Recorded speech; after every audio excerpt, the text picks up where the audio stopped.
ഡോക്ടറെ ഞങ്ങളുടെ കുട്ടി ഓക്കെ ആണല്ലേ? ഡോക്ടർ ഇപ്പൊ ഓക്കെ ആണോ എന്നുള്ള ചോദിക്കുന്ന അവസ്ഥയാണ്. ഓക്കെ ആണോ? ഞാൻ എപ്പോഴും ഓക്കെയാണ്.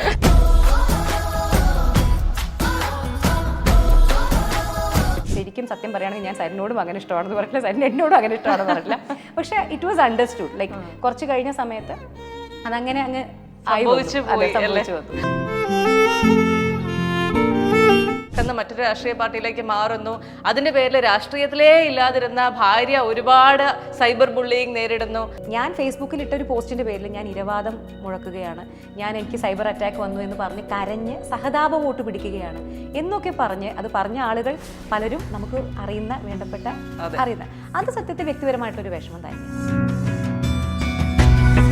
എൻ്റെ അമ്മ മരിച്ച് 11ാമത്തെ ദിവസമാണ് സരിൻ ഒറ്റപ്പാലത്തെ കാൻഡിഡേറ്റ് ആയിട്ട് ഡിക്ലെയർ ചെയ്യുന്നത്.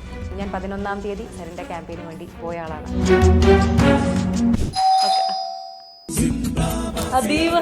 അതീവ തിരക്കുള്ള സ്ഥാനാർത്ഥിയെ കണ്ടുകിട്ടിയതിൽ സന്തോഷം. ഞാൻ കഴിഞ്ഞു എന്ന് വിചാരിച്ചതാണ്. എന്ത് ചേട്ടാ, ഭയങ്കരമായ തിരക്കുകളിലാണ്, വീട്ടിലേക്ക് കണ്ടുകിട്ടാറേ ഇല്ലെന്നാണ് അറിയാൻ സാധിച്ചത്. അല്ല, അത് മുമ്പും അങ്ങനെയാണ്, ഇപ്പോഴത്തെ മാത്രം ഒരു തിരക്കോ കാരണമല്ല. ആത്മവിശ്വാസം എത്ര % ഉണ്ട്? ജനങ്ങൾ ജയിപ്പിക്കുന്ന ഉറപ്പിച്ചിട്ടുണ്ട്. സ്വാർത്ഥനാണ്, അല്ലെങ്കിൽ സ്വാർത്ഥ താല്പര്യമാണ്, സീറ്റ് മോഹമാണ്, അധികാരമോഹമാണ്. അങ്ങനൊരു സ്വാർത്ഥനായിരുന്നെങ്കിൽ ഒരു MBBS കഴിഞ്ഞ് സരിനെ പോലെ ഉള്ളൊരു സ്റ്റുഡൻറ്റ് സുഖസുന്ദരമായിട്ടൊരു PG എടുത്ത് ഇന്ന് ഏതെങ്കിലും ഒരു സൂപ്പർ സ്പെഷ്യലിസ്റ്റ് ആയിട്ട്, ഏതൊരു കാർഡിയോളജിസ്റ്റ് ആയിട്ടോ ന്യൂറോളജിസ്റ്റ് ആയിട്ടോ എവിടെയോ സുഖസുന്ദരമായി ജീവിക്കാമായിരുന്ന 2 പേരാണ് ഞങ്ങൾ. അതിന് MBBSന് ശേഷം സിവിൽ സർവീസിലേക്ക് പോയി. അതിനേക്കാൾ ഒരു പടി മുന്നിലുള്ള ഒരു ജോലി, അങ്ങനെ ഒരു ഡെപ്യൂട്ടി AG ആയിട്ട് കേരളത്തിൻ്റെയും കർണാടകത്തിൻ്റെയും ആയിട്ട് ഇരുന്ന ഒരാൾ. ആക്ച്വലി ഞാൻ ആ ജീവിതം ആസ്വദിച്ചിട്ടുണ്ട്. കാരണം അത്രയും സുഖകരമാണ്. നമുക്ക് അധികാരമായിരുന്നു ആഗ്രഹം എന്നുണ്ടായിരുന്നെങ്കിൽ അന്ന് കേന്ദ്രത്തിൽ അധികാരത്തിൽ നിൽക്കുന്നത് BJP ആണ്, ഇവിടെ കേരളത്തിൽ LDF സർക്കാരാണ്. 2 സ്ഥലത്തും കോൺഗ്രസ്സിന് അധികാരമില്ല. ഞാൻ പലപ്പോഴും ചോദിച്ചിട്ടുണ്ട്, ഈ തീരുമാനം നമുക്ക് വേണമായിരുന്നു, നമുക്ക് ഇനിയും സെക്കൻഡ് തോട്ടിന് ചാൻസ് ഉണ്ട്.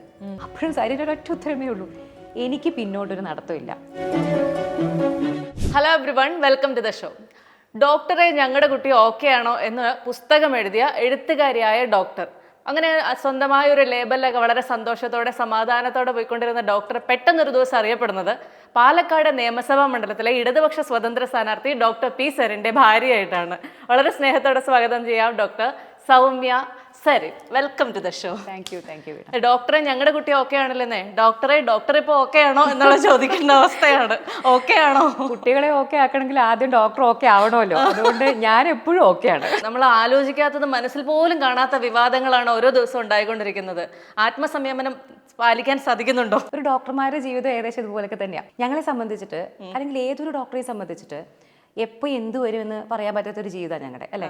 ഒരു രോഗി എന്ത് അവസ്ഥയിൽ കയറി വരും, നമുക്കത് എന്താണ്, എപ്പോഴാണ് ചെയ്യേണ്ടി വരിക, എത്രത്തോളം ഗുരുതരമായിരിക്കും, ഇതൊന്നും പറയാൻ പറ്റില്ല. അപ്പോൾ അതൊക്കെ ആയിട്ട് ഞാൻ എൻ്റെ MBBS പാസ് ഔട്ട് ചെയ്യുന്നത് 2006-ലാണ്. അപ്പോൾ ഏകദേശം കുറച്ച് സമയമായല്ലോ. അപ്പോൾ അതൊരു എക്സ്പീരിയൻസ് നല്ലതായി എന്ന് എനിക്കിപ്പോൾ തോന്നുന്നു. കാരണം ഇപ്പോൾ വന്ന എമർജൻസികളും, അല്ലെങ്കിൽ ഞാൻ കാഷ്വാലിറ്റി എന്നൊക്കെ പറയാം, ഇപ്പോൾ വന്ന എമർജൻസികളും മാനേജ് ചെയ്യാൻ എനിക്ക് പറ്റുന്നുണ്ട്. ആണല്ലേ? പക്ഷെ നമ്മൾ ഒരു രാഷ്ട്രീയ പാർട്ടിയുടെ ഫേവർ ചെയ്തു വന്നിരുന്ന ഒരാൾ പെട്ടെന്ന് മറ്റൊരു രാഷ്ട്രീയ പാർട്ടിയിലേക്ക് മാറുന്നു. അതിന്റെ പേരിൽ രാഷ്ട്രീയത്തിലേ ഇല്ലാതിരുന്ന ഭാര്യ ഒരുപാട് സൈബർ ബുള്ളിയിങ് നേരിടുന്നു. ഈ ഫേസ്ബുക്കിലൊക്കെ ഇങ്ങനെയുള്ള കമന്റുകൾ കാണുമ്പോൾ, ഫേസ്ബുക്കാണ് ഏറ്റവും ക്രൂരമായിട്ട് നമ്മളെ ആക്രമിക്കുക. അത് വേദന ഉണ്ടാക്കാറുണ്ടോ, അതോ ഓക്കെ ആണോ? എനിക്ക് തുടക്കത്തിൽ മാനേജ് ചെയ്യാൻ കുറച്ച് ബുദ്ധിമുട്ടുണ്ടായിരുന്നു. കാരണം നമ്മൾ ഇതുമായിട്ട് യൂസ്ഡ് അല്ലല്ലോ. പിന്നെ ഞാൻ ആലോചിച്ച് ഇനി ഒരു തീരുമാനത്തിലെത്തി. അതായത് സോഷ്യൽ മീഡിയ, എൻ്റെ പേജ് ഞാൻ ഒരു സംവേദന മാർഗമാക്കി ഉപയോഗിക്കാൻ തീരുമാനിക്കുന്നുണ്ടെങ്കിൽ അതിൽ വരുന്ന നല്ലതും ചീത്തയും ഞാൻ ഉൾക്കൊള്ളണം, അക്സെപ്റ്റ് ചെയ്യണം. ഏത് തള്ളണം കൊള്ളണം എന്നുള്ളത് എൻ്റെ ഇഷ്ടമാണല്ലോ. അപ്പോൾ എന്താണ് തീരുമാനിക്കണം എന്നുള്ളത് ഞാൻ തീരുമാനിച്ചു. കാരണം എനിക്ക് സോഷ്യൽ മീഡിയ ഉപയോഗിച്ചേ പറ്റൂ. എനിക്ക് ഇതുകൊണ്ട് നിർത്താൻ ഞാൻ ഉദ്ദേശിക്കുന്നില്ല. എനിക്ക് പറഞ്ഞുകൊണ്ടേ ഇരിക്കണം, അല്ലെങ്കിൽ ഞാൻ എനിക്ക് പറയാനുള്ള കാര്യങ്ങൾ ആളുകളിലേക്ക് എത്തിച്ചുകൊണ്ടേ ഇരിക്കണം. അങ്ങനെയാണെങ്കിൽ അതിൽ വരുന്ന മോശമായിട്ടുള്ള കമൻറ്റുകളും ഉൾക്കൊള്ളണം. അതുകൊണ്ട് തന്നെ അതെന്നെ ഒരു പരിധിക്കപ്പുറം ബാധിക്കാറില്ല. പക്ഷേ നമ്മുടെ ജീവിത പങ്കാളി ഒരു തീരുമാനമെടുത്തതിൻ്റെ പേരിൽ, ഒരു ഭാഗത്ത് നിന്ന് മറ്റൊരു ഭാഗത്തേക്ക് മാറാൻ ഒരു തീരുമാനമെടുത്തതിൻ്റെ പേരിൽ മുന്നേ അവിടെ നിന്നിരുന്ന ആളുകൾ അതിൻ്റെ പേരിൽ എന്നെ വളരെ മോശമാക്കി ചിത്രീകരിക്കുന്ന രീതിയിൽ കമൻറ്റുകൾ ഇട്ടപ്പോൾ അതെനിക്ക് സത്യത്തിൽ ഞാനത് പ്രതീക്ഷിച്ചതൊക്കെ തന്നെയാണ്, എനിക്ക് വലിയ ഷോക്കൊന്നുമില്ല. പക്ഷെ എങ്കിൽ പോലും ആ ഒരു ട്രെൻഡ് അല്ലെങ്കിൽ ആ ഒരു രീതി വളരെ മോശമാണ്. ആളുകൾ അങ്ങനെ ചിന്തിക്കുന്നത് വളരെ മോശമാണെന്നുള്ളൊരു അഭിപ്രായം എനിക്കിപ്പോഴും. അതായത് പല ബൈറ്റുകളും ഞാൻ കണ്ടു. ഈ സ്ഥാനാർത്ഥിയുടെ ഭാര്യയാണല്ലോ, അപ്പോൾ ഫുൾ ടൈം ഇപ്പോൾ ഇങ്ങനെ ലൈം ലൈറ്റിലാണല്ലോ, അപ്പോൾ ഇങ്ങനെ പരമാവധി കരയിപ്പിക്കാൻ എല്ലാവരും ശ്രമിക്കുന്നുണ്ട്. പക്ഷെ ഞാനിങ്ങനെ മറ്റേ ഇല്ലടാ ഞാൻ ഫൈറ്റ് ചെയ്ത് നിൽക്കൂടാ എന്ന് പറഞ്ഞിട്ടുള്ള ആ ഒരു ഭയങ്കരമായ ഒരു നിശ്ചയദാർഢ്യം കണ്ടു. നമ്മുടെ ജീവിതത്തിലെ ചില ക്രൈസിസുകൾ അതില്ലാത്ത മനുഷ്യന്മാരില്ല. നമ്മൾ തളർന്നു പോകുന്ന സന്ദർഭങ്ങൾ, നമ്മൾ എത്രത്തോളം സ്ട്രോങ് ആണെന്ന് പറഞ്ഞാലും നമ്മൾ ഒന്ന് പതറിപ്പോകുന്ന സന്ദർഭങ്ങൾ നമ്മുടെ ജീവിതത്തിൽ ഉണ്ടാവും. എൻ്റെ ജീവിതത്തിൽ അങ്ങനെ ഒരു സന്ദർഭം ഉണ്ടായിട്ടുണ്ട്. 2021 എനിക്ക് എൻ്റെ അമ്മയെ നഷ്ടപ്പെട്ടപ്പോൾ ഒരിക്കലും വിചാരിക്കാതെ വളരെ അൺഎക്സ്പെക്റ്റഡ് ആയിട്ട് 2021 മാർച്ച് അവസാനം റിട്ടയർ ചെയ്യാനിരുന്ന ഒരു ടീച്ചറായിരുന്നു എൻ്റെ അമ്മ. തലേ ദിവസം വരെ റിട്ടയർമെൻറ്റിൻ്റെ വാങ്ങുന്ന സാരിയെ പറ്റിയിട്ടും റിട്ടയർമെൻറ്റ് എവിടെ വെച്ചിട്ട് അതിൻ്റെ പാർട്ടി കൊടുക്കണം എന്നുള്ളതിനെ പറ്റിയിട്ടും എന്തൊക്കെയാണ് കൊടുക്കേണ്ടത് എന്നുള്ളതിനെ പറ്റിയിട്ടും ഏതൊക്കെ ടീച്ചർമാരെയൊക്കെ വിളിക്കണം, അങ്ങനെ വളരെ കുഞ്ഞു കുഞ്ഞു കാര്യങ്ങൾ എന്നെ വിളിച്ച് ചോദിച്ച എൻ്റെ അമ്മ നെക്സ്റ്റ് ഡേ മോർണിംഗ് ഞാൻ 7 മണിക്ക് കിട്ടുന്ന എൻ്റെ ആദ്യത്തെ കോൾ എൻ്റെ അച്ഛൻ്റെ അടുത്തു നിന്നാണ്, എൻ്റെ അമ്മ മരിച്ചു എന്ന് പറഞ്ഞിട്ട്. അതിൽ നിന്ന് എനിക്ക് കരകയറാൻ പറ്റിയിട്ടുണ്ട്. അത് ഞാൻ സർവൈവ് ചെയ്ത ഒരാളാണ് ഞാൻ. അപ്പോൾ അതിനേക്കാൾ വലുതായിട്ട് ഇനി എനിക്ക് എൻ്റെ ജീവിതത്തിൽ ഒന്നും വരാനില്ല. എന്നെ സംബന്ധിച്ചിട്ട് അങ്ങനെയാണ്. അപ്പോൾ അതൊക്കെ നോക്കുമ്പോൾ ഇതൊക്കെ വളരെ സിമ്പിളായിട്ടുള്ള സില്ലി ആയിട്ടുള്ള കാര്യങ്ങളാണ്. അപ്പോൾ അത് നമുക്ക് തരുന്ന ഒരു ആത്മവിശ്വാസമുണ്ട്. കാര്യം അത് കരകയറി വന്ന് എനിക്ക് ഇവിടെ വീണു പോകാന്ന് പറഞ്ഞു കഴിഞ്ഞാൽ അത് എന്നെ സംബന്ധിച്ചിട്ട് എനിക്ക് എന്നോട് തന്നെ മതിപ്പ് കുറഞ്ഞു പോകുന്നൊരു കാര്യമാണ്. ആ സമയത്ത് ഭർത്താവിനടുത്ത് നിൽക്കാൻ സമയമില്ല, എന്ത് ചെയ്യണം എന്നറിയാതെ നമ്മൾ വളരെ അൺഎക്സ്പെക്റ്റഡ് ആയിട്ടുള്ള ഒരു ഡെത്ത്. എങ്ങനെയായിരുന്നു ആ ഒരു സിറ്റുവേഷനെ ഒന്ന് മാനേജ് ചെയ്ത് പുറത്ത് വന്നത്? അതാണ് ഞാൻ പറഞ്ഞത്. ആക്ച്വലി ഇപ്പോൾ വീണ പറഞ്ഞ പോലെ ആയിരുന്നില്ല. എൻ്റെ അമ്മ മരിച്ച് 11ാമത്തെ ദിവസമാണ് സരിൻ ഒറ്റപ്പാലത്തെ കാൻഡിഡേറ്റ് ആയിട്ട് ഡിക്ലെയർ ചെയ്യുന്നത്. ഞങ്ങൾ അതിനെല്ലാം വളരെയധികം തയ്യാറെടുത്തുകൊണ്ടിരിക്കുന്ന സിറ്റുവേഷനിലാണ് ഇങ്ങനെ ഒരിക്കലും വിചാരിക്കാത്ത പോലെ ഒരു സംഭവം ഉണ്ടാകുന്നത്. പക്ഷേ ഞാൻ അന്നെടുത്ത തീരുമാനം, ഞാൻ 11ാം തീയതി സരിൻ്റെ ക്യാമ്പയിന് വേണ്ടി പോയ ആളാണ്. കാരണം സരിൻ്റെ ഒരു ദൃഢനിശ്ചയമുണ്ട്. 2003 മുതൽ ഞാൻ കേൾക്കുന്ന സരിൻ പറയുന്നത് പൊതുപ്രവർത്തനം പൊതുപ്രവർത്തനം പൊതുപ്രവർത്തനം എന്നാണ്. ഞാൻ ഫൈനലി എൻ്റെ ഡെസ്റ്റിനേഷൻ ഇതാണ്, എനിക്ക് ജനങ്ങൾക്ക് നടുവിൽ നിൽക്കാനാണ് ഇഷ്ടം, എനിക്ക് അതാണ് എൻ്റെ ഭാവി അല്ലെങ്കിൽ അതാണ് എൻ്റെ ഫൈനൽ ലക്ഷ്യമെന്ന് പറഞ്ഞു കേട്ട് എനിക്കൊന്നും അതുമായിട്ട് ഒരു പരിചയമില്ലാത്ത ഏരിയയാണ് സരിൻ സംസാരിക്കാറുള്ളത്. കുറച്ച് കഴിഞ്ഞ് സരിനുമായിട്ട് ഒരു ജീവിതം തുടങ്ങാമെന്നുള്ള തീരുമാനമൊക്കെ എത്തിയപ്പോഴും ഞാൻ കേൾക്കുന്നത് ഇത് തന്നെയാണ്. പക്ഷേ എനിക്കിത് എങ്ങനെയാവുമെന്നോ എന്താവുമെന്നോ ഒരു ഐഡിയ എനിക്കുണ്ടായിരുന്നില്ല. പക്ഷേ സരിൻ്റെ ഒരു ഡിറ്റർമിനേഷൻ, അത് എത്രയോ വർഷമായിട്ടും ഒരു വ്യത്യാസവും ഇല്ല. ഞാൻ ഇത് ചെയ്യുമെന്ന് പറഞ്ഞു കഴിഞ്ഞാൽ ഇത് ചെയ്യും. അത് ചെയ്യുന്നത് എന്തിനാണ് എന്നുള്ളതും എനിക്ക് നല്ല ബോധ്യമുണ്ട്. കാരണം സരിൻ ജനങ്ങൾക്ക് നടുവിൽ നിന്ന് പ്രവർത്തിക്കാനും അവരുടെ കാര്യങ്ങൾ കേൾക്കാനും അവരുടെ പ്രശ്നങ്ങൾക്ക് തന്നാൽ കഴിയുന്ന വിധം എന്തെങ്കിലും ചെയ്യണമെന്ന് ആഗ്രഹിച്ച് അത്രയും സെൽഫ്ലെസ് ആയിട്ട് സ്വാർത്ഥമായിട്ടുള്ള ഒരു ശതമാനം പോലും ഇല്ലാതെ ഞാൻ പലപ്പോഴും അടികൂടാറുണ്ട്. കാര്യം ഒരു ഭാര്യയാവുന്ന സമയത്ത് പലപ്പോഴും നമുക്ക് സമയം കിട്ടാറില്ല. സരിൻ ഏത് സമയത്തും പുറത്തായിരിക്കും. അപ്പോൾ ആ കാര്യത്തിൽ എനിക്ക് വ്യക്തിപരമായിട്ട് ഞാൻ അടികൂടിയിട്ടുണ്ട്. പക്ഷേ എങ്കിൽ പോലും സരിൻ എന്നുള്ള വ്യക്തിയുടെ ഒരു ഡിറ്റർമിനേഷനും കാര്യങ്ങളും മനസ്സിലാക്കിയ ഞാൻ കൂടെ നിൽക്കേണ്ട ഒരു സന്ദർഭമായിരുന്നു അത് എന്നുള്ളത് എനിക്ക് പൂർണ്ണ ബോധ്യമുണ്ടായിരുന്നു. ഞങ്ങൾ ഈ മലയാളികൾക്ക് അറിയുന്നതെന്ന് പറയുന്നത് വളരെ രാഷ്ട്രീയക്കാരനായ അല്ലെങ്കിൽ ജനങ്ങളിലേക്ക് ഇറങ്ങി നിൽക്കുന്ന ഒരു സരിൻ നേതാവിനെയാണ്.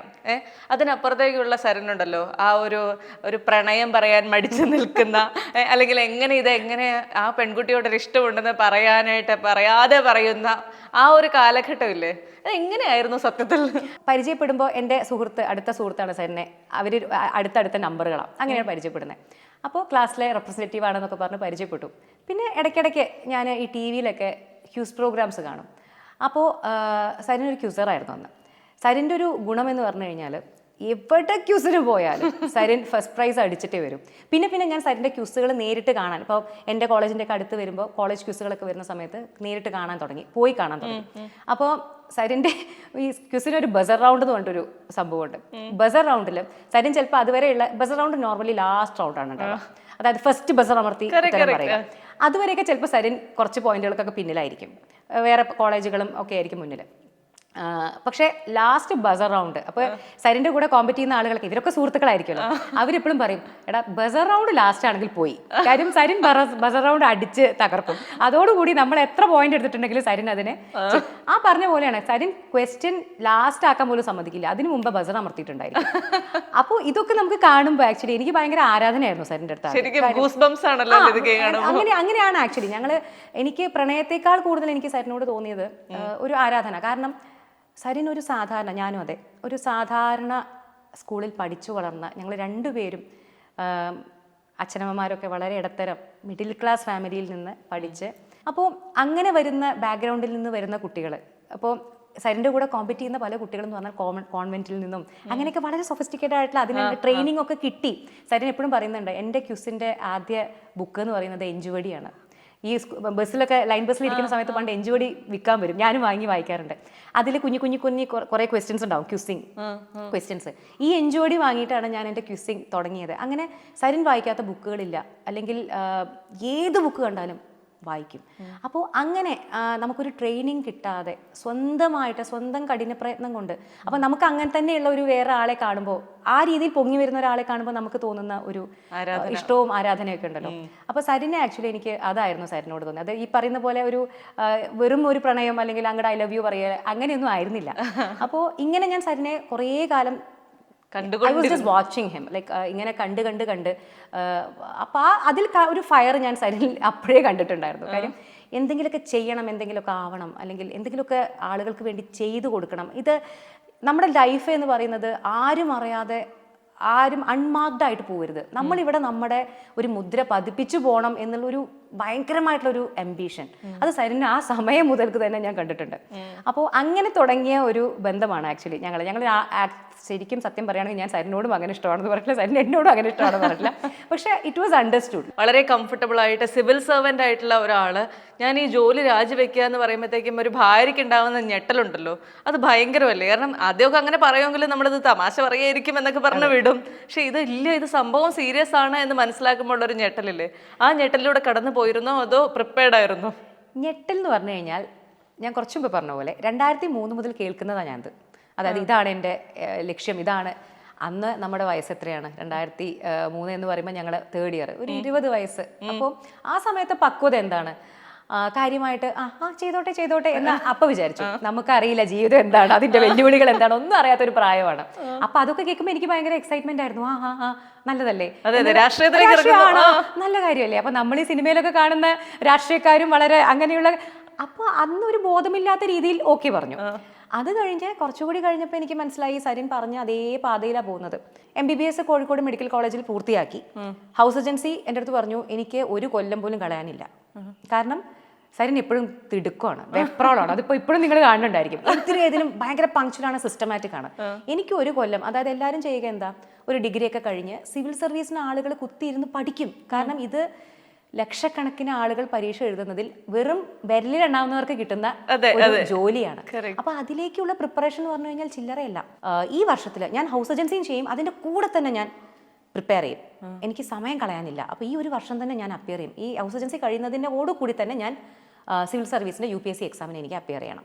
അപ്പോൾ അതുകൊണ്ട് ഞാൻ ഡൽഹിക്ക് വണ്ടി കയറുകയാണ് എന്ന് പറഞ്ഞു. എനിക്കിപ്പോഴും ഓർമ്മയുണ്ട്, ഞാനും അമ്മയൊക്കെ ഒലവക്കോട് സ്റ്റേഷനിൽ നിന്ന് ഡൽഹിക്ക് ടാറ്റ പറഞ്ഞ് വിട്ടത് എനിക്ക് ഇന്നും ഓർമ്മയുണ്ട്.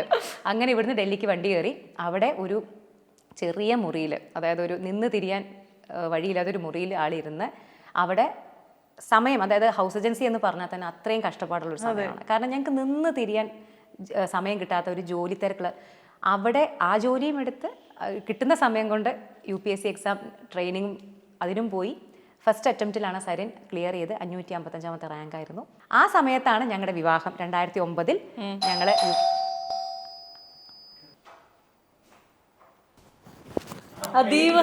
അതീവ തിരക്കുള്ള സ്ഥാനാർത്ഥിയെ കണ്ടുകിട്ടിയതിൽ സന്തോഷം. ഞാൻ കഴിഞ്ഞു എന്ന് വിചാരിച്ചതാണ്.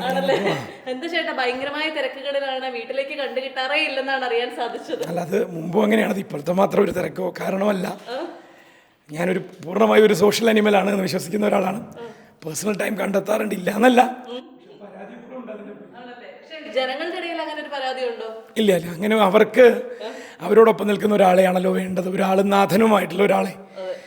അതവർ കണ്ടെത്തിക്കൊണ്ടിരിക്കുന്നു എന്നുള്ളതാണ് പാലക്കാടിൻ്റെ ഈ ഇലക്ഷന് നമ്മൾ കാണുന്ന ഒരു പോസിറ്റീവായിട്ടുള്ള കാര്യം. ആത്മവിശ്വാസത്തോടുകൂടി ജനങ്ങൾക്ക് ചെയ്യും ഉറപ്പുള്ള ഒരാളെ വോട്ട് ചെയ്ത് ജയിപ്പിക്കാൻ, ചെയ്യുമെന്നുള്ള വാക്ക് അങ്ങോട്ട് നമ്മൾ പറയുമ്പോൾ ചെയ്യുമെന്ന് തിരിച്ച് ജനങ്ങൾ ഇങ്ങോട്ടൊരു കമ്മിറ്റ്മെൻറ്റ് തരുന്ന ഒരു അന്തരീക്ഷമാണ് ഇപ്പോൾ പാലക്കാട് ഉള്ളതെന്നാണ് മനസ്സിലാവുന്നത്. ആത്മവിശ്വാസം എത്ര % ഉണ്ട്? ജനങ്ങളുടെ ആത്മവിശ്വാസമാണ് നമ്മൾ അളക്കേണ്ടത്. ഒരു കാൻഡിഡേറ്റിന് പ്രത്യേകിച്ച് ജയിക്കുമെന്ന് അവകാശവാദമേ ഉന്നയിക്കാൻ പറ്റൂ. ജയിപ്പിക്കുമെന്ന ആത്മവിശ്വാസം ജനങ്ങളാണ് പ്രകടിപ്പിക്കേണ്ടത്. ജനങ്ങൾ ജയിപ്പിക്കുന്ന ഉറപ്പിച്ചിട്ടുണ്ട്. ഓക്കെ, സിന്ദാബാദ്. അപ്പൊ കൺഗ്രാചുലേഷൻസ് ചേട്ടാ. ശരി. അപ്പൊ സംസാരത്തിന്റെ ഫ്ലോ പോയെങ്കിലും സ്ഥാനാർത്ഥിയുടെ ഫ്ലോ കണ്ടതിൽ വളരെ സന്തോഷം. അപ്പോൾ അങ്ങനെ 555ാമത്തെ റാങ്ക് കിട്ടി. Indian accounting and auditing service എടുത്തു. 2009 ആ ഒരു സമയത്താണ് ഞങ്ങളുടെ വിവാഹം. 2009 അതിനുശേഷം ഞങ്ങളുടെ വിവാഹം കഴിഞ്ഞ് കുറച്ച് ദിവസങ്ങൾക്കുള്ളിൽ തന്നെ ഞാൻ എൻ്റെ പോസ്റ്റ് ഗ്രാജുവേഷൻ സ്റ്റഡീസിനായിട്ട് കോഴിക്കോട് മെഡിക്കൽ കോളേജിലേക്കും സരിൻ അങ്ങനെ ഷിംലയിലേക്കും പോയി. അവരുടെ അക്കാഡമി അവിടെയാണ്, ട്രെയിനിങ് സെൻറ്റർ അവിടെയാണ്. ഷിംലയിലേക്ക് പോയി. ഈ രാഷ്ട്രീയത്തിലെ സിനിമയിലൊന്നും നമുക്ക് ആജീവനാന്ത ശത്രുക്കളില്ലെന്ന് പറയും. പക്ഷെ നമ്മൾ വളരെ നല്ല സുഹൃത്തുക്കളാണെന്ന് വിചാരിച്ചിരുന്നവർ വളരെ പെട്ടെന്ന് ശത്രുക്കളായി മാറുന്ന ഒരു സിറ്റുവേഷൻ രാഷ്ട്രീയത്തിലേക്ക് ഇറങ്ങിയപ്പോഴേക്കും കാണുന്നു. നമ്മൾ ഇന്നലെ വരെ നമ്മൾ കൈപിടിച്ച് നടന്നവർ കൈ തരാൻ മടിച്ചുകൊണ്ട് മുന്നോട്ട് പോകുന്നു. ഈ ഒരു സിറ്റുവേഷനെ കാണുമ്പോഴത്തേക്കും ഭയങ്കരമായ എന്താണ് മനസ്സിലൂടെ പോകുന്നത്? ഇത് ആക്ച്വലി ഞാനിവിടെ ഉണ്ടായിരുന്നില്ല. ഞാൻ ജോലി കഴിഞ്ഞ് വരുന്ന സമയത്ത് മോളാണിത് പറയുന്നത്. അതായത് ഇങ്ങനെ അവൾക്ക് കാര്യമായി കൃത്യമായി മനസ്സിലൊന്നും ആയില്ല. പക്ഷേ അച്ഛൻ എന്തോ ഷേക്ക് ഹാൻഡ് കൊടുത്തില്ല. അങ്ങനെ ഇത് ബാക്ക് ടു ബാക്ക് ഇങ്ങനെ വന്നുകൊണ്ടിരിക്കുകയല്ലേ ബ്രേക്കിംഗ് ആയിട്ട്. അപ്പോഴാണ് ഞാൻ ആ വാർത്ത കാണുന്നത്. ഇങ്ങനൊരു സംഭവം കല്യാണ വീട്ടിൽ സരിൻ കൈ നീട്ടി പക്ഷേ കൈ കൊടുത്തില്ല, തിരിഞ്ഞു നടന്നു, അങ്ങനെയൊക്കെയുള്ള വാർത്തകൾ. എനിക്കത് വ്യക്തിപരമായിട്ട് എനിക്ക് കുറച്ച് വിഷമം തോന്നി. കാരണം ഇവരെയൊക്കെ ഇപ്പോൾ രാഹുലിനെ എനിക്ക് പരിചയമില്ല വ്യക്തിപരമായിട്ട്. പിന്നെ അദ്ദേഹം പാലക്കാട്ടുകാരനല്ല, പത്തനംതിട്ടക്കാരനാണ്. പിന്നെ എനിക്ക് അങ്ങനെ ഞാനുമായിട്ട് ഇൻട്രാക്ഷൻസ് ഒന്നും വന്നിട്ടില്ല. പക്ഷേ ഷാഫി എനിക്കറിയാം, കാര്യം ഞങ്ങൾ സംസാരിച്ചിട്ടുണ്ട്, അറിയുന്ന ആളാണ്. അപ്പോൾ ഇതിപ്പോൾ ഒരു രാഷ്ട്രീയ പശ്ചാത്തലത്തിൽ നിന്ന് വേറൊരു സ്ഥലത്തേക്ക് മാറി എന്നുള്ളത് കൊണ്ട് വ്യക്തിപരമായിട്ടുള്ള അടുപ്പത്തിൽ ബുദ്ധിമുട്ടുകൾ വരിക എന്ന് പറയുന്നത് അത് മേ ബി എൻ്റെ കാഴ്ചപ്പാടായിരിക്കാം. അതെനിക്ക് കുറച്ച് വിഷമമുണ്ടാക്കുന്ന കാര്യമാണ്. കാരണം എല്ലാ വ്യക്തികളും ഇവരൊക്കെ അങ്ങോട്ടും ഇങ്ങോട്ടും പരസ്പരം അറിയുന്ന ആളുകളാണല്ലോ. അപ്പോൾ ഇതൊക്കെയെന്ന് പറഞ്ഞു കഴിഞ്ഞാൽ നമ്മൾ അങ്ങോട്ടും ഇങ്ങോട്ടും ഒരു സന്തോഷം കാണിക്കുന്ന, ഒരു ഷേക്ക് ഹാൻഡ് കൊടുക്കുക എന്നൊക്കെ പറയുന്നത് അല്ലേ, അതൊരു മാന്യത അല്ലെങ്കിൽ ഒരു കേട്ടസിയാണ്. അപ്പോൾ അതിൽ പോലും ഇതിവിടെയൊക്കെ മുഴച്ചു നിൽക്കുന്നത് ഒരു പക, വിദ്വേഷം, അത് എനിക്ക് ഭയങ്കര ബുദ്ധിമുട്ടാണ്, വെറുപ്പ്. ഇത് ആ ഒരു തലത്തിലേക്കൊന്നും പോകേണ്ട കാര്യമില്ല. നമ്മൾ ഹെൽത്തി ആയിട്ടുള്ള ഒരു കോമ്പറ്റീഷൻ അതാണല്ലോ. അതിപ്പോൾ രാഷ്ട്രീയമാണെങ്കിലും എവിടെയാണെങ്കിലും ഒരു ഹെൽത്തി കോമ്പറ്റീഷനാണ് എല്ലായിടത്തും വേണ്ടത്. അവിടെ നമ്മൾ ഇങ്ങനെ പകയും വിദ്വേഷവും ദേഷ്യമൊന്നും കാണിക്കേണ്ട കാര്യമില്ല. എതിർചേരിയിലാണ് എന്നുണ്ടെങ്കിലും എന്തുകൊണ്ട് ഒരു കൈ കൊടുത്തുകൂടാ, എന്തുകൊണ്ട് നമുക്ക് അങ്ങോട്ടും ഇങ്ങോട്ടും ചിരിച്ചുകൊണ്ട് പെരുമാറിക്കൂടാ. ഇപ്പം എന്നെ സംബന്ധിച്ചിട്ട് ഇപ്പോൾ ഇന്ന് എൻ്റെ അടുത്ത് ഒരു മാധ്യമപ്രവർത്തകൻ ചോദിച്ചു, ഇത്രയും കാലം നിങ്ങൾ പലപ്പോഴും പല പരിപാടികളിലും പങ്കെടുത്തിട്ടുണ്ടായിരുന്നല്ലോ, പലതും കോൺഗ്രസിൻ്റെ പരിപാടികൾ, ഇപ്പോൾ ഷാർജയിലോ ദുബായിലാണെങ്കിലും ഇൻകാസിൻ്റെയും KMCCയുടെ ഒക്കെ പരിപാടികളിൽ, അപ്പോൾ ഇനി അങ്ങനത്തെ പരിപാടികൾ പങ്കെടുക്കൂ? ഞാൻ ചോദിച്ചു, എന്തുകൊണ്ടില്ല? കാരണം എന്നെ അവർ ഡോക്ടർ സരിൻ്റെ വൈഫ് എന്നുള്ള രീതിയിൽ മാത്രമല്ല, ഡോക്ടർ സൗമ്യ സരിൻ എന്നുള്ള ഇതിലാണ് വിളിച്ചത്. പിന്നെ ഞാനിവരെ ആരും ശത്രുക്കളായിട്ട് കാണുന്നില്ല. അത് പറഞ്ഞപ്പോഴാണ് ഒരു ഇത്, ഞാൻ ഷാർജ ബുക്ക് ഫെസ്റ്റ് നിൽക്കുന്ന സമയത്ത് എന്നെ പിന്നെന്ന് ഒരാൾ ഡോക്ടർ എന്ന് പറഞ്ഞ് വിളിച്ചു. അപ്പോൾ ഞാൻ തിരിഞ്ഞ് നോക്കുമ്പോൾ എനിക്ക് അറിയുന്ന ആളല്ല കേട്ടോ. അപ്പോൾ എൻ്റെ അടുത്ത് പറഞ്ഞു, ഡോക്ടറെ ഞാൻ ഡോക്ടറുടെ ഫോളോവറൊക്കെയാണ് കേട്ടോ, ഞാൻ ടോക്കൊക്കെ കാണാറുണ്ട്. ഞാൻ പറഞ്ഞു, ഓ ശരി, താങ്ക് യു. പക്ഷേ ഇപ്പം നമ്മൾ ശത്രുക്കളാണേ, കാരണം ഞാൻ കോൺഗ്രസ്സുകാരനാണ് എന്ന് പറഞ്ഞു. അപ്പോൾ ഞാൻ ചോദിച്ചു, താങ്കൾക്ക് ഞാൻ എന്തെങ്കിലും ദ്രോഹം ചെയ്തിട്ടുണ്ടോ? താങ്കൾ എനിക്കെന്തെങ്കിലും ദ്രോഹം ചെയ്തിട്ടുണ്ടോ? ഒരിക്കലുമില്ല. പിന്നെ എങ്ങനെയാണ് നമ്മൾ ശത്രുക്കളാവണേ? അപ്പോൾ ആ ഒരു ചിന്തയൊക്കെ മാറണം. കാരണം ഹെൽത്തി പൊളിറ്റിക്സ് എന്ന് പറയില്ലേ, അല്ലെങ്കിൽ ഹെൽത്തി കോമ്പറ്റീഷൻ, ആ ഒരു രീതിയിലൊക്കെ കാര്യങ്ങൾ മാറണം എന്ന് ആഗ്രഹിക്കുന്ന ആളാണ്. ഇപ്പം ഞാൻ എവിടെയെങ്കിലും വെച്ചിട്ട് ഇപ്പോൾ ഷാഫി പറമ്പിലിനെയോ അല്ലെങ്കിൽ രാഹുൽ മാങ്കൂട്ടത്തിലിനെയോ ഞാൻ കാണുകയാണെങ്കിൽ ഞാൻ പോകും, സംസാരിക്കും. കാര്യം എനിക്ക് അവിടെ യാതൊരു തരത്തിലുള്ള ഇൻഹിബിഷൻസും ഇല്ല. സരിൻ ചേട്ടനും സംസാരിക്കും. അതാണല്ലോ കണ്ടത്, സരിൻ അങ്ങോട്ട് കൈ നീട്ടിയതാണല്ലോ. അപ്പോൾ വ്യക്തികൾ അല്ലെങ്കിൽ ഇതൊന്നും ഒരു പരിധി വിട്ട് വെറുപ്പിലേക്ക് ഇതെന്നല്ല, ഒന്നും പോകരുത്. മനുഷ്യരെ മനുഷ്യരായി കണ്ട് സ്നേഹിക്കുക, അതാണ് നമുക്ക് ബേസിക്കലി ആവശ്യമുള്ള കാര്യം. ഒരുപാട് കുറ്റപ്പെടുത്തലുകളും വിമർശനങ്ങളും ഒക്കെ ഉണ്ട്. ഒരു പാർട്ടി മാറി മറ്റൊരു പാർട്ടിയിലേക്ക് ഓവർനൈറ്റ് വന്ന ഒരാളാണ് എന്നൊക്കെ പറഞ്ഞുകൊണ്ടുള്ളത്. അപ്പോൾ അദ്ദേഹത്തിൻ്റെ ഭാര്യ എന്നുള്ള നിലയിൽ തീർച്ചയായിട്ടും ഇത്തരം കുറ്റപ്പെടുത്തലുകൾ ഏറ്റവും ആദ്യം വരുന്നതും വിമർശനങ്ങൾ ആദ്യം നേരിടേണ്ടി വരുന്നതും ചേച്ചിക്കായിരിക്കും. അപ്പോൾ എന്തായിരുന്നു അതിനൊക്കെയുള്ള ഒരു മറുപടി എന്താണ്? ഞാൻ പൊതുജനങ്ങളോട് അല്ലെങ്കിൽ ഇത് പറയുന്ന ആളുകളോട് ഡെഫിനറ്റ്ലി ആളുകൾക്ക് പെട്ടെന്ന് ഇത് കാണുമ്പോൾ ഒരു ആളെപ്പറ്റി ഉണ്ടാവുന്ന ഒരു ഇത് തന്നെയാണ്, അതായത് സ്വാർത്ഥനാണ്, അല്ലെങ്കിൽ സ്വാർത്ഥ താല്പര്യമാണ്, സീറ്റ് മോഹമാണ്, അധികാരമോഹമാണ്. ഇത് ഡെഫിനറ്റ്ലി വരുന്ന ഒരു കാര്യമാണ്. അതിൽ സ്വാഭാവികമായും അത് ഉയർന്നു വരുന്ന ഒരു ക്വസ്റ്റ്യൻ ആണ്. അതിൽ തെറ്റ് ഞാൻ പറയുന്നില്ല. പക്ഷേ സരിനെ അടുത്തറിയുന്ന ഒരാൾക്ക് മാത്രമേ അതിനുള്ള ഉത്തരം നൽകാൻ പറ്റൂ എന്നാണ് ഞാൻ വിചാരിക്കുന്നത്. അതിലൊരാളാണ് ഞാൻ മാത്രമെന്ന് ഞാൻ പറയില്ല. കാര്യം സരിനെ അടുത്തറിയുന്ന എത്രയോ നല്ല സുഹൃത്തുക്കളുണ്ട്, രാഷ്ട്രീയത്തിലുള്ള ആളുകളുണ്ട്. അടുത്തറിയുന്നവർക്ക് അറിയുന്ന ഒരു കാര്യമുണ്ട്, സ്വാർത്ഥത എന്ന് പറയുന്നത് ഒരു ലവലേശമില്ലാത്ത ഒരു മനുഷ്യനാണ് സരിൻ. അങ്ങനെ ഒരു സ്വാർത്ഥനായിരുന്നെങ്കിൽ സരിൻ എവിടെ നിന്നാണ് വന്നത് എന്നൊന്ന് ആദ്യം ആലോചിക്കുക. ഒരു MBBS കഴിഞ്ഞ് സരിനെ പോലെ ഉള്ള ഒരു സ്റ്റുഡൻറ്റ് സുഖസുന്ദരമായിട്ടൊരു PG എടുത്ത് ഇന്ന് ഏതെങ്കിലും ഒരു സൂപ്പർ സ്പെഷ്യലിസ്റ്റ് ആയിട്ട് ഏതൊരു കാർഡിയോളജിസ്റ്റ് ആയിട്ടോ ന്യൂറോളജിസ്റ്റ് ആയിട്ടോ എവിടെയോ സുഖസുന്ദരമായി ജീവിക്കാമായിരുന്ന 2 പേരാണ് ഞങ്ങൾ. ഇനി അത് വേണ്ട, അതിന് MBBSന് ശേഷം സിവിൽ സർവീസിലേക്ക് പോയി. അതിനേക്കാൾ ഒരു പടി മുന്നിലുള്ള ഒരു ജോലി, ഇന്ന് ചെറുപ്പക്കാർ സ്വപ്നം കാണുന്ന ഒരു ജോലി. അപ്പോൾ ആ ഒരു ജീവിതത്തിൽ സത്യം പറഞ്ഞാൽ ഞാൻ മതിമറന്നു പോയിട്ടുണ്ട്. ആക്ച്വലി ഞാൻ ആ ജീവിതം ആസ്വദിച്ചിട്ടുണ്ട്, കാരണം അത്രയും സുഖകരമാണ്.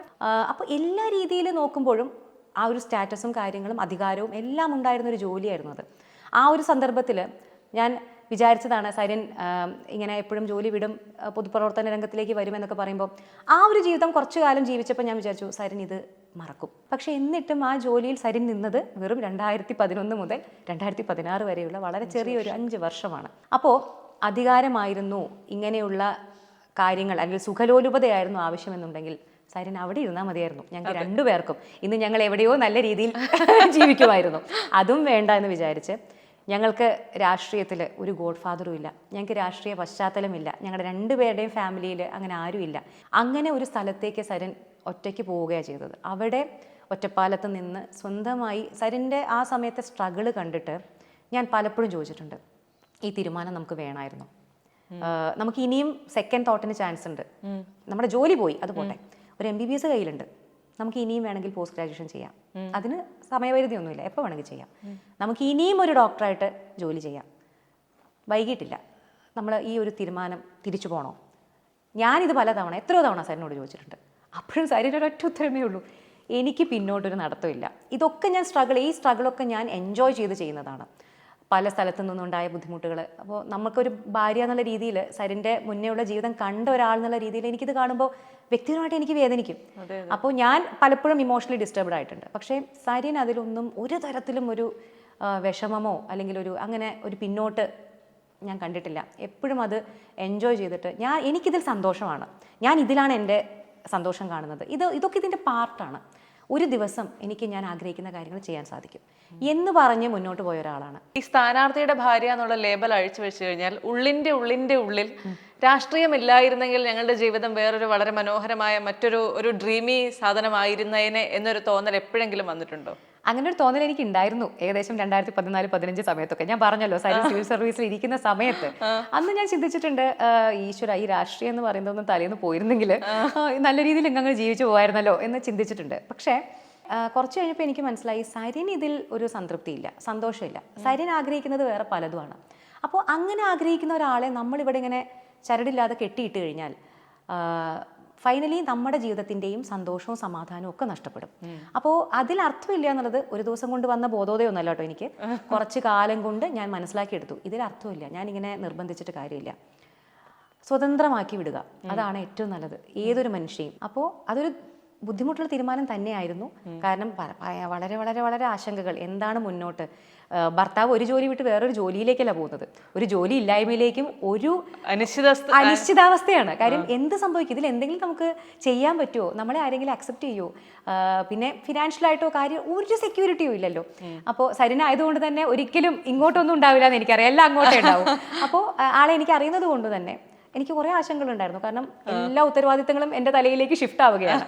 അപ്പോൾ എന്നാൽ പോലും പതുക്കെ ഞാൻ ആ തീരുമാനത്തിലേക്ക് ഞങ്ങൾ ഒരുമിച്ച് എത്തി. 2016 വിജയകരമായ തീരുമാനം എടുത്തു. ഈ സാധാരണക്കാരായ മനുഷ്യരുടെ ഇടയിൽ നമ്മളിങ്ങനെ രാഷ്ട്രീയത്തിലേക്ക് ഒരാൾ ഇറങ്ങുന്നു എന്ന് പറഞ്ഞു കഴിഞ്ഞാൽ ഓക്കെ അവൻ ഇനി കുറേ ഉണ്ടാക്കാനായിട്ടുള്ള പരിപാടികളാണ് എന്ന് പറയും. ഇത്തരം ഒരു കുത്തവാക്കം നേരിട്ടിട്ടുണ്ടോ, അല്ലെങ്കിൽ അങ്ങനെ എന്തെങ്കിലും ഞങ്ങൾ ഉണ്ടാക്കിയതായിട്ട് എവിടെയെങ്കിലും തോന്നിയിട്ടുണ്ടോ? അത് ഞങ്ങളെ കാണുന്നവർക്ക് മനസ്സിലാവും. നിങ്ങളിപ്പോ 4 വീടൊക്കെ വാങ്ങിച്ചെന്നാ പറയപ്പെടുന്നത്. ബെസ്റ്റ് ആകെ ഉള്ളത് ഒരു വീടാണ്, ഇപ്പൊ അതും വിവാദത്തിൽ പെട്ട് കിടക്കുകയാണ്. വല്ലാത്തൊരു ദുരവസ്ഥയാണ് കേട്ടോ. ഞാൻ എൻ്റെ 2018 ഇവിടെ അവൈറ്റിസിൽ നെന്മാറ അവൈറ്റിസ് ആശുപത്രിയിൽ ജോലിക്ക് കയറിയപ്പോൾ ആകെയുള്ള ഒരു ആഗ്രഹമായിരുന്നു സ്വന്തമായ ഒരു തുണ്ട് ഭൂമി, ഒരു വീടും. എല്ലാവർക്കും ഉള്ള പോലെ തന്നെ സ്വന്തമായി ഒന്നും വാങ്ങിയിട്ടില്ല. അപ്പോൾ അങ്ങനെ ബാങ്ക് ലോണൊക്കെ എടുത്ത് വാങ്ങിയൊരു വീടാണ്. ഈ വീടല്ല, ഇത് നമ്മൾ വാടക, ഇതിപ്പോൾ ഈ ഒരു ആവശ്യത്തിനൊക്കെ വേണ്ടിയിട്ട് എടുത്തതാണ്. കുറച്ച് ഇതിൻ്റെ ഒരു 100 മീറ്റർ അപ്പുറത്തൊരു വീട്, അവിടെ വെച്ചിട്ടാണ് ഇപ്പോൾ പത്രസമ്മേളനമൊക്കെ നടത്തേണ്ടി വന്നത്. അപ്പോൾ ആ വീട് പോലും ഇപ്പോൾ പ്രശ്നത്തിൽ പലരും പല കാര്യങ്ങളും പറയാണ്. ബാങ്ക് ലോണൊക്കെ എടുത്ത് വാങ്ങിയ വീടാണ്. അതിൻ്റെ ലോൺ അടച്ചു തീർന്നിട്ട് വളരെ കുറച്ച് ദിവസങ്ങളേ ആയിട്ടുള്ളൂ. അപ്പോൾ അതാണ് അവസ്ഥ. അപ്പോൾ സരിൻ ഇതിൽ നിന്ന് എന്തുണ്ടാക്കി എന്നുള്ളത് സരിനെ കാണുന്നവർക്കറിയാം. അപ്പോൾ ഞാൻ എപ്പോഴും സരിനെ പറഞ്ഞ് കളിയാക്കുന്ന ഒരു സിനിമയുണ്ട്, നയം വ്യക്തമാക്കുന്നു പറഞ്ഞൊരു സിനിമയുണ്ട് പണ്ട്. ശാന്തികൃഷ്ണയും അതുപോലെ മമ്മൂട്ടിയും കൂടി അഭിനയിച്ച ഒരു സിനിമയുണ്ട്. അതിൽ മമ്മൂട്ടി പോകുന്ന സമയത്ത് ശാന്തികൃഷ്ണൻ എപ്പോഴും പോക്കറ്റിൽ കുറച്ച് നോട്ടുകെട്ടുകൾ ഇട്ട് കൊടുക്കുന്ന എനിക്ക് ഭയങ്കര ഇഷ്ടമുള്ള ഒരു സിനിമ. എൻ്റെ അമ്മയ്ക്ക് ഭയങ്കര ഇഷ്ടമായിരുന്നു ആ സിനിമ. അടിപൊളി സിനിമയാണ്. അതായത് സ്വന്തം കാര്യം നോക്കാൻ അല്ലെങ്കിൽ സ്വാർത്ഥതയില്ലാത്ത ആളുകൾ രാഷ്ട്രീയം തിരഞ്ഞെടുക്കുമ്പോൾ അതിൽ അവർ അനുഭവിക്കുന്ന അല്ലെങ്കിൽ അവരുടെ ഫാമിലി അനുഭവിക്കുന്ന ഒരവസ്ഥയാണ് ആ സിനിമ തുറന്നു കാണിച്ചത്. വളരെ നന്നായിട്ട് ചെയ്തൊരു സിനിമയാണ്. എനിക്ക് ഭയങ്കര ഇഷ്ടമായിരുന്നു. ഏകദേശം ആ സിനിമയാണ് ഞങ്ങളുടെ ലൈഫ്. ഏകദേശം എന്തൊക്കെയാണെന്ന് പറയാം, നമുക്ക് ഒരുപാട് പരിമിതികൾ ഉണ്ടാകും, നമുക്ക് ഒരുപാട് പ്രശ്നങ്ങൾ നമ്മൾ നേരിടേണ്ടി വരുന്നുണ്ടാകും. പക്ഷെ മൊത്തത്തിലുള്ള ഈ ജീവിതത്തിൽ വളരെ സന്തോഷവതിയല്ലേ? എനിക്ക് മനസ്സിലായ ഒരു കാര്യമുണ്ട്, സന്തോഷം എന്നുള്ളത് അത് സെൽഫ് മെയ്ഡാണ്. നമ്മളായിട്ട് നമ്മുടെ സന്തോഷം ഉണ്ടാക്കണം. അത് എന്തൊക്കെ ചെയ്താൽ കിട്ടുമെന്നുള്ളത് നമ്മൾ കണ്ടുപിടിക്കണം. ആ കാര്യങ്ങൾ നമ്മൾ ചെയ്യണം, എന്നിട്ട് നമ്മൾ സന്തോഷിക്കണം. ഈ ടെൻഷൻ ഹാൻഡിൽ ചെയ്യാൻ അറിയുന്ന ആളാണോ? ഞാനോ? തീർച്ചയായും ആണ്. കാരണം ഈ ഇലക്ഷന്റെ തലേ ദിവസം, ഇലക്ഷന്റെ വോട്ട് എണ്ണുന്ന ദിവസം, ഇതൊക്കെ പറയുന്നത് നമ്മുടെ ഈ പ്രഷർ അങ്ങേ അറ്റത്ത് നിൽക്കുന്ന സമയമാണല്ലോ. അത്തരം സമയങ്ങളൊക്കെ വളരെ സംയമനപരമായി നേരിടാൻ പ്രാക്ടീസ് ചെയ്ത ആളാണോ? എന്തായാലും ടെൻഷൻ ഉണ്ടായിരിക്കും. ടെൻഷൻ ഇല്ല, ഞാൻ വോട്ടെണ്ണുന്ന ദിവസം വളരെ കൂളാണെന്നൊന്നും പറഞ്ഞാൽ ആ സത്യമൊന്നും ആവില്ല. ടെൻഷൻ ഉണ്ടായിരിക്കും. പക്ഷേ അവിടെയുള്ള തീരുമാനം അല്ലെങ്കിൽ അതിൻ്റെ റിസൾട്ട് എന്താണെങ്കിലും നമ്മൾ ചെയ്യേണ്ട കാര്യം 101% ചെയ്തിട്ടുണ്ട്. നമ്മുടെ ഇൻറ്റൻഷൻ ജെന്യുവിൻ ആണ്. ഞാൻ എന്തിനിവിടെ, അല്ലെങ്കിൽ ഇപ്പോൾ സരിനെ സംബന്ധിച്ച് പറയുമ്പോൾ ഞാൻ ഇവിടെ എന്തിനൊരു ജനപ്രതിനിധി ആവണം, അല്ലെങ്കിൽ നിങ്ങൾ എന്തിന് എന്നെ തിരഞ്ഞെടുക്കണം എന്നുള്ള കാരണങ്ങൾ നിങ്ങളുടെ മുമ്പിലേക്ക് വെക്കുന്ന കാരണങ്ങളിൽ സരിന് 100% ഉറപ്പുണ്ടെങ്കിൽ എന്തിനാണ് നമ്മൾ പേടിക്കുന്നത്, അല്ലെങ്കിൽ എന്തിനാണ് നമ്മൾ ടെൻഷൻ അടിക്കുന്നത്? അത് ജനങ്ങൾക്ക് മനസ്സിലാവുക എന്നുള്ളതാണ്. ജനങ്ങൾ അതിനെ അംഗീകരിക്കുക. ഇപ്പോൾ നമ്മുടെ കയ്യിലല്ലല്ലോ അല്ലേ. ഇപ്പോൾ ഒരു ഇലക്ഷനിൽ കണ്ടസ്റ്റ് ചെയ്യുന്ന സമയത്ത് നമ്മൾ നമ്മുടെ കാര്യം നമ്മൾ എന്താണെന്ന് പൊതുജനങ്ങൾക്ക് മുമ്പേ നമ്മൾ തുറന്നു വെക്കുന്നു. അവർ ഓരോരുത്തരെയും അസസ് ചെയ്യുന്നു, അവരൊരു തീരുമാനത്തിലെത്തുന്നു. അത് അംഗീകരിക്കുക എന്നുള്ളത് മാത്രമാണ് നമ്മുടെ ഓപ്ഷനുള്ളൂ. ഇതിൽ നമുക്ക് പോസിറ്റീവും നെഗറ്റീവും ഒക്കെ വരാം. രാഷ്ട്രീയം അതാണല്ലോ, ഒരു ഇലക്ഷൻ പറഞ്ഞാൽ അതാണല്ലോ. അതെന്താണെന്നുണ്ടെങ്കിലും അത് ജനങ്ങളാണ് തീരുമാനിച്ചത് എന്ന് മനസ്സിലാക്കി അതിനെ ഏറ്റവും കൂടുതൽ ബഹുമാനിച്ച് അതിനെ അക്സെപ്റ്റ് ചെയ്യുക എന്നുള്ളതാണ് നമുക്കുള്ള വഴി. പക്ഷേ അതൊന്നിൻ്റെ അവസാനമല്ല. നമ്മുടെ മുന്നോട്ട് ഇനിയും ധാരാളം സമയം കിടക്കുന്നു. ജനങ്ങൾക്ക് വേണ്ടി പ്രവർത്തിക്കുക എന്നുള്ള അത് തീരുമാനിച്ചിറങ്ങിയ ഒരാൾക്ക് ഇനിയും ധാരാളം അവസരങ്ങൾ. അതെ, നമ്മൾ സ്വപ്നം കാണണം എന്ന് പറയുമല്ലോ. അപ്പോൾ ഇപ്പോൾ ഇങ്ങനെ ഇലക്ഷൻ ഇങ്ങനെ നടന്നുകൊണ്ടിരിക്കുമ്പോഴും നമ്മൾ സരിൻ MLA ആകുന്നത്, ഇങ്ങനെയുള്ള സ്വപ്നങ്ങളൊക്കെ കണ്ടിട്ടുണ്ടോ? അങ്ങനെ ആയിക്കഴിഞ്ഞു കഴിഞ്ഞാൽ എന്തൊക്കെയായിരിക്കും ആദ്യം ചെയ്യാൻ പോകുന്നതെന്നൊക്കെ ഒരുപക്ഷെ വീട്ടിൽ സംസാരിച്ചിട്ടുണ്ടാവുമല്ലോ. അങ്ങനെ പറഞ്ഞിട്ടുള്ള ഒരു വലിയ സ്വപ്നമോ അല്ലെങ്കിൽ അങ്ങനെ എന്തെങ്കിലും ഉണ്ടോ? സരിൻ ഒരിക്കലും ഇന്ന പദവിയിലെത്തി എന്തെങ്കിലും ചെയ്യണം അല്ലെങ്കിൽ ചെയ്യും, അങ്ങനെ പദവി അല്ലെങ്കിൽ MLA MP മന്ത്രി ഇങ്ങനെയൊന്നും പറയുന്ന ആളെ അല്ല. അങ്ങനെയുള്ള സംസാരങ്ങൾ ഞങ്ങൾക്കിടയിൽ ഉണ്ടായിട്ടേ ഇല്ല. പക്ഷേ സരിൻ എപ്പോഴും എന്തുകൊണ്ട് പിന്നെ അപ്പോൾ എല്ലാവരും ചോദിക്കുന്നത് പിന്നെ എന്തിനാണ് മത്സരിക്കുന്നത്, MLA ആവണ്ട MP ആവണ്ട, ഇതൊക്കെ എന്ന് പറഞ്ഞാൽ ഒരു ചാൻസ് ആണ് അല്ലേ. നമുക്ക് ജനങ്ങൾക്ക് നന്മ ചെയ്യാൻ ഇപ്പോൾ ഇതൊന്നും ആവേണ്ട ആവശ്യമില്ല. ഇപ്പോൾ ഞാൻ ജനങ്ങൾക്ക് നന്മ ചെയ്യുന്നുണ്ട്, ഞാൻ എൻ്റെ ഡോക്ടർമാരെ ഇപ്പോൾ സർക്കാർ ഉദ്യോഗസ്ഥത്തിലുള്ള എല്ലാവരും ജനങ്ങൾക്ക് വേണ്ടി ചെയ്യുന്നുണ്ട്. പക്ഷേ നമ്മളൊരു ജനപ്രതിനിധി ആവുമ്പോൾ നമുക്കൊരു വലിയ പ്ലാറ്റ്ഫോം തുറന്നു കിട്ടുകയാണ് അല്ലേ.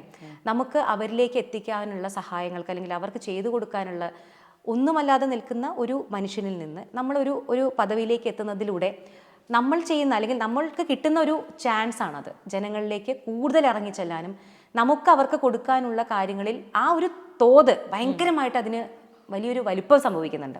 അതാണ് ആക്ച്വലി വേണ്ടത്. അല്ലാതെ പദവി ആയിട്ട് ഇന്നത് ചെയ്യണം സ്വപ്നങ്ങൾ അങ്ങനെയല്ല. സരിൻ എങ്ങനെ എവിടെ നിന്നാലും ഇനി പദവി ഉണ്ടെങ്കിലും ഇല്ലെങ്കിലും സരിനാൽ കഴിയുന്നത് എന്നുള്ളതാണ് അവനവന് കഴിയുന്നത്. ഇന്ന് കഴിയുന്നതിന് ഒരു പരിമിതിയുണ്ട്. പക്ഷെ ഒരു ജനപ്രതിനിധി ആയാൽ ചെയ്യുന്നതിന് പരിമിതികൾ കുറച്ചുകൂടി കുറവാണ്, കുറച്ചുകൂടി വൈഡർ ആയിട്ട് നമുക്ക് ചെയ്യാൻ സാധിക്കും. അപ്പോൾ അതാണ് ആക്ച്വലി നമ്മൾ മുന്നോട്ട് വയ്ക്കാൻ ശ്രമിക്കുന്നത്. കാര്യം ഒരു ജനപ്രതിനിധി ആവുകയാണെങ്കിൽ ഡെഫിനറ്റ്ലി 101% ആത്മാർത്ഥതയോടുകൂടി സരിൻ പ്രവർത്തിക്കുമെന്നും നല്ലൊരു ജനപ്രതിനിധി ആവുമെന്നും എനിക്ക് 100% ഉറപ്പുണ്ട്. ഏതായാലും എല്ലാവിധ വിജയാശംസകളും നേരുകയാണ്. ഒരു മികച്ച ജനപ്രതിനിധിയെ ജനങ്ങൾക്ക് കിട്ടട്ടെ. എല്ലാവിധ ആശംസകളും. Thank you so much. Thank you.